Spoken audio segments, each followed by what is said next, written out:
Welcome back, guys. So, if you have been following the news lately, there has been a lot of changes at Stellantis. Stellantis has said to change their course. Carlos Tavares, his plan for the company and what he's been working for the last 3 years is kind of blowing up in front of his face. There has been talk of a new luxury SUV, the Chrysler Aspen, coming back. But what about a car? I think it's time they need to add a car in. Perhaps the Chrysler Imperial? Should they resurrect that? Let's talk about that. Roll the intro.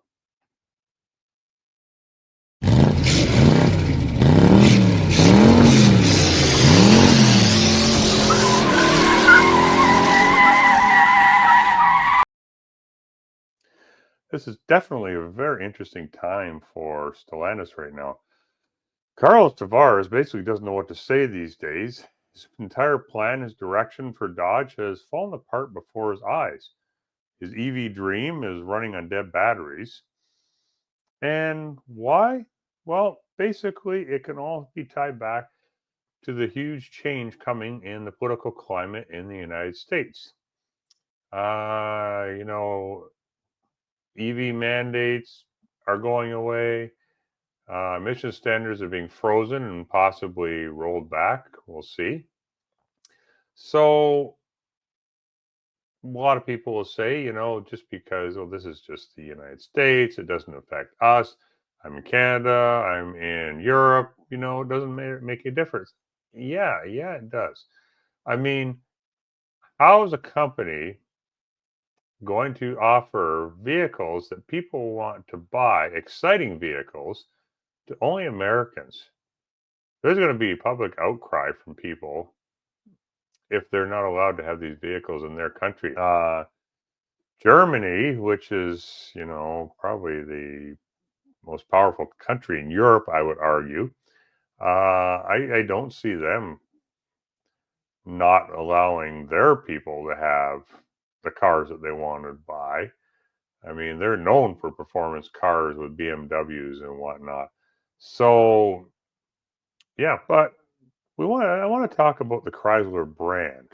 Stellantis has basically let this brand all but dry up in the last 3 years to the point where it's basically been downgraded to a minivan brand.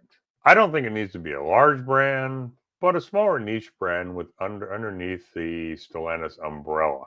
A luxury brand, which is what Chrysler has been known for. Because I've already hearing rumors about the I'm already hearing rumors about the Chrysler Aspen SUV being resurrected. Um, I think that would be a great idea. I can guarantee you they're going to put a V8 in this, probably the 5.7 liter Hemi, because it's already been stated that basically they don't have time to come up with an entire new platform. So they're going to have to use the existing ones. And to me, the most probable choice for that is the 5.7 liter V8 Hemi. We'll see. We'll see what happens. Possibly the inline six, maybe in there, might be offered as well as a cheaper budget option, I guess you will say. I think it'd be great to bring that one back too. That would be an awesome Tahoe or even perhaps Escalade fighter.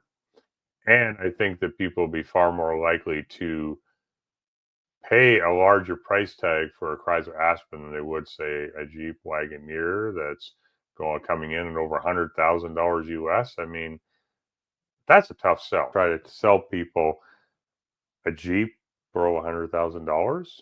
The Jeep is a great brand, don't get me wrong, but to me, it's not $100,000 vehicle. But I digress. Back to the car option, or the car dilemma, we'll say. Um, so I'm going to say the Chrysler Imperial. This one seems like the most plausible.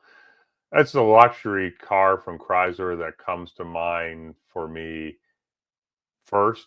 When I think of Chrysler, I think of luxury. I mean, if you go back to the early 1980s, Chrysler Imperial was a nice looking car. It was a luxury car. It was very luxurious inside. It was one of the first vehicles out there to offer fuel injection, even though it was plagued with a lot of problems. Plagued with problems to the point where they offered a kit where you could basically turn it back into a carbureted model. But that aside, I mean, the technology in this car was way ahead of its time. It had like trip computers that told you your miles per gallon, how much fuel was left in your vehicle, and so forth. Things that really were not common in vehicles until probably the 1990s. So, due to the brand's history, I think that would be the one that would make the most sense to bring back under the Chrysler umbrella as a luxury car. And you can compete with the Cadillac CT4, the CT5 series cars, the BMWs, the Mercedes. Like they all have, I mean, they've all gone to the SUV crossover route as well, but they still offer cars in there too. So I think that there's definitely a case to bring back the Chrysler Imperial. I would love to see what they would make that car look like. Because, I mean, I always think it was always a nice looking, sharp car with really nice lines on it and whatnot. So, yeah. Put a V8 in there. Drop the Hemi in there. Then you've got the Imperial for the luxury car. You've got the Charger for the everyday working man's car. I don't know. What do you guys think? Do you think that's putting the Chrysler Imperial back out there is a good idea? I think it is. I think that you could really make a lot of money and make a big splash in the automotive sector by bringing that car back. I don't know. And then you could have the minivan, the luxury SUV if they bring back the Aspen, and then the Chrysler Imperial for the car. Just three vehicles. That's all you really need. You don't need too many options. You just a few. Test the water, see how it works. Let me know what you think in the comments below. Like the video if you enjoyed this. Let me know if you're enjoying the content I've been putting out. I've kind of changed course a bit on from what I've been doing. I haven't given up. I haven't given up on the slideshow type presentations where I explore the history of various vehicles either. I know that there's a lot of people that enjoyed that as well, but I'm finding a lot more engagement with these kind of videos. So let me know.